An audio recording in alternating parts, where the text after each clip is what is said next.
So, Los Angeles finally got some much needed rain this past weekend, and in that same rain, I mean vein, the Lakers could use a bucket. So, in today's video, let's talk about some of the cheapest walking bucket guards the Lakers can trade for to help bolster their offense. I have a list of 5 guards who all make under $14 million who shouldn't take a first round pick for the Lakers to acquire. For the most part, all of these players can score the ball or at the very least handle the rock and play make a little as well. So with that said, in no particular order, let's get into my list. Number 1, let's talk about the Toronto Raptors' Davion Mitchell. Davion Mitchell is 26 years old. He is 6 foot in height with a 6'4" wingspan and weighs a pretty sturdy 202 pounds.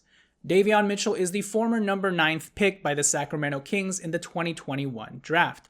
He is currently on an expiring $6.4 million contract. His best season in the NBA statistically came his rookie year when he averaged 11.5 points, 2.2 rebounds, and 4.2 assists in 27 minutes per game. Now, Davion Mitchell is known around the league for being more of a defensive bully guard, not too unlike Gabe Vincent. His nickname is an off night for no reason. But today we're not going to focus on his defensive capabilities because offensively, Davion is actually a pretty adept ball handler and solid enough playmaker. Now, to be clear, out of my list of 5 players, Davion Mitchell is the least bucket-like because he doesn't really put up points in bunches. In fact, he's only averaging 6 points per game this season. But what Davion Mitchell can do is help facilitate an offense. This year for the Raptors, in Immanuel Quickley's absence, Davion Mitchell has really stepped up as the team's best facilitator at the point guard position.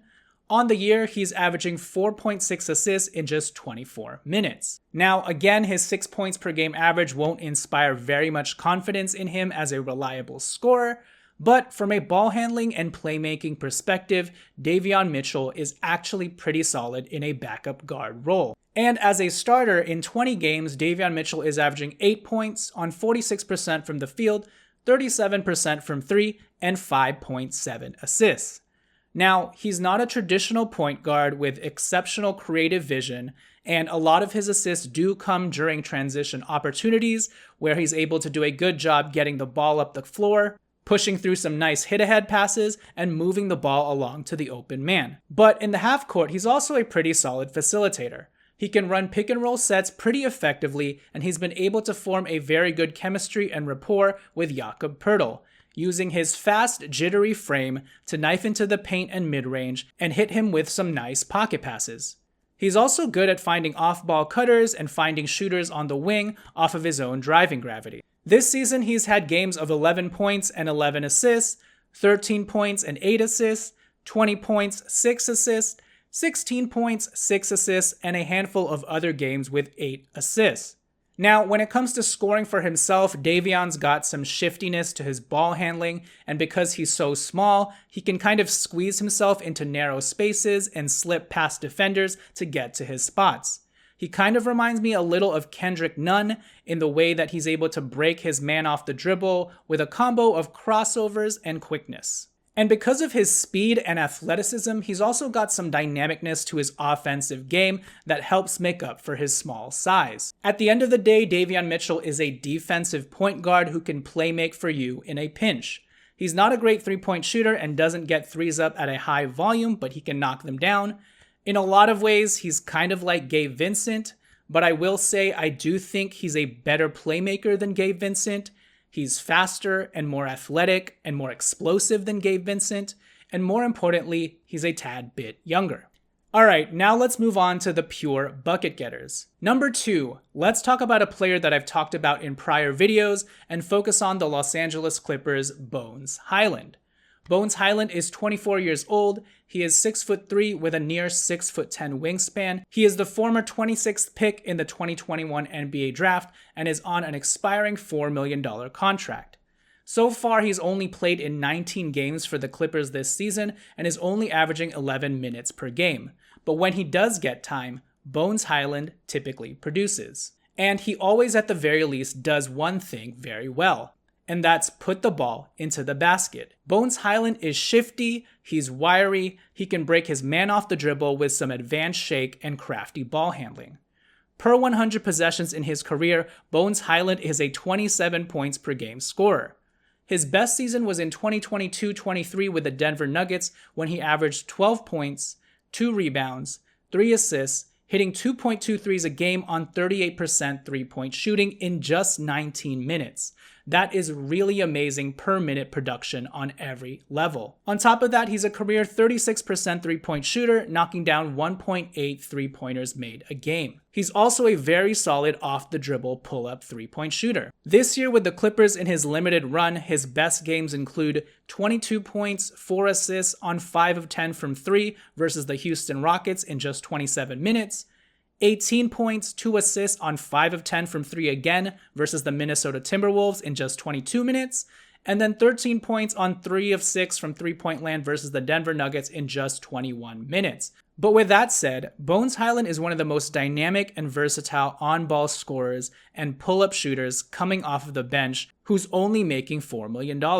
He is as Lou Williams and Jordan Clarkson as it gets when it comes to microwave scoring, per minute points production, and just changing the offensive pace of a team and injecting them with that scoring life and punch in general. Alright, so there is Bones Hyland. Moving on to number 3. I literally just mentioned his name, but now let's talk about him in earnest, and let's talk about my fellow Pinoy Kababayan, former Laker fan favorite, Mr. Jordan Jordan Clarkson. Jordan. Somehow, Jordan Clarkson is already 32 years old. He is a 6'5" guard with a 6'10" wingspan. As you all know, he is the former number 46 pick of the Lakers in the 2014 draft by way of Washington. He is making $14 million this year and will make $14 million next year. JC has averages of 16 points, 3 assists, 44% from the field, 34% from 3 on a healthy volume of 2 threes made per game. This year with the Utah Jazz in just 25 minutes, Jordan Clarkson is averaging 16 points, 3.4 rebounds, and 3.8 assists. Now, he's been dealing with a plantar fascia issue that has kept him out of a good handful of games, so obviously you want to be wary of that. But assuming he's clear of that major issue, JC is gonna JC. And most Lakers fans know exactly what JC's all about. He's inefficient, he's kind of wild, but what he can do very well is take it to the hole as a downhill driver. He keeps defenses on their toes with his quick, shifty movements, and most importantly, he knows how to put the ball in the hoop. Jordan Clarkson has become one of the best off-the-dribble pull-up jump shooters in the league, and because he has such good handles, he's always a threat to take it right to the rim. He's still very athletic and very quick with a great first step, and at the basket, he's a very skilled finisher who can convert through contact. JC is a tough shot maker and a professional isolation scorer who knows how to break his man off the dribble and create something out of nothing.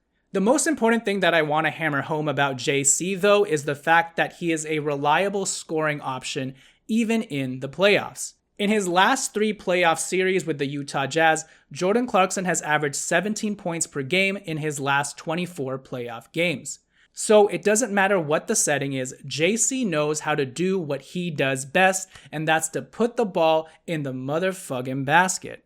Put very simply, JC is the definition of a walking bucket with real offensive gravity who can raise a team's offensive ceiling on any given night because in any given game, he can get hot and drop 30 points. Lastly, number 4, let's talk about the Orlando Magic's Cole Anthony. Cole Anthony is 24 years old. He is 6'2" with a 6'4" wingspan. He is the former number 15th pick by the Orlando Magic in the 2020 NBA draft. He is currently making $12.9 million this year, $13 million next year, and then the Orlando Magic have a club option of $13 million on him in 26-27. Cole Anthony is a competitive, scrappy, solid all-around guard who can score, handle the ball, playmake in a pinch, and fill in for you as a more than competent lead guard. He has career averages of 12.7 points, 4.4 rebounds, 3.9 assists on 41% from the field and 34% from 3, knocking down 1.3 threes a game. Earlier in the year for Orlando, when everyone was healthy, he had a very inconsistent role on the team and at times wasn't even part of the rotation. But ever since Jalen Suggs went down at the beginning of the year, Cole Anthony has really stepped up for the Magic as their starting guard. As a starter this year in 8 games, Cole Anthony has averaged 17 points, 5 rebounds, 3.6 assists on 45% from the field and 34% from 3, hitting 1.8 threes a game. And overall, he has done a really good job stemming the offensive tide for the Orlando Magic, who have suffered injuries to all 3 of their top players in Paolo Banchero, Franz Wagner, and Jalen Suggs at different points this season. And yeah, Cole Anthony is just a really good all-around 3-level scoring guard who can hit you in the pick and roll and attack you in the mid-range. He's not a huge high-volume 3-point shooter, but he's got a nose for scoring the ball in a wide variety of ways, mainly through mid-range jump shots, nice floaters, and crafty moves in the paint. He's got really good touch around the basket. He's also surprisingly a very good rebounder for a guard of his size, and overall he's just got a real competitive fight and energy about him that's very admirable. And while he's not a world beater when it comes to playmaking, he is still a very decent passer and can run the pick and roll very adequately, hitting rollers and lob men at the appropriate times. He knows how to leverage his driving gravity and his good sense of pace to find his teammates cutting into the lane, and he's got some very nifty one-handed sling and scoop passes that he likes to utilize as well. His best game this season came in a huge comeback win versus the Miami Heat, where the Magic came back down from 20 points in the fourth quarter, and Cole Anthony led the charge, dropping 35 points, 8 rebounds, 9 assists on 13 of 25 from the field. He's strong, he's sturdy, he's got a good set of handles and plays with a very good sense of pace, but most importantly, Cole Anthony is fearless and relentless and a true competitor. Alright, so those are my 5 options for the cheapest backup scoring guards and ball handlers that I think the Lakers can trade for without giving up too much draft capital. If I had to choose one player out of this list to pick, I would probably go with Jordan Clarkson. Mainly because he's the most seasoned player, he has the most experience, and he's proven it on all levels, even in the playoffs. Bake into all of that it'll be sort of a homecoming Lakers redemption story for him and just the fact that he's Filipino, and it's a no-brainer. Tara na, JC. Laban tayo! I apologize for my Filipino accent. But anyways, what do you guys think? Who would you choose as your off-the-bench bucket getter for the Lakers to target? Let me know in the comments below, and please don't forget to hit me with a subscribe. Thank you guys for watching. This has been Jonathan Hernandez of the Lakers Legacy Podcast, and I will catch you guys next time. Peace.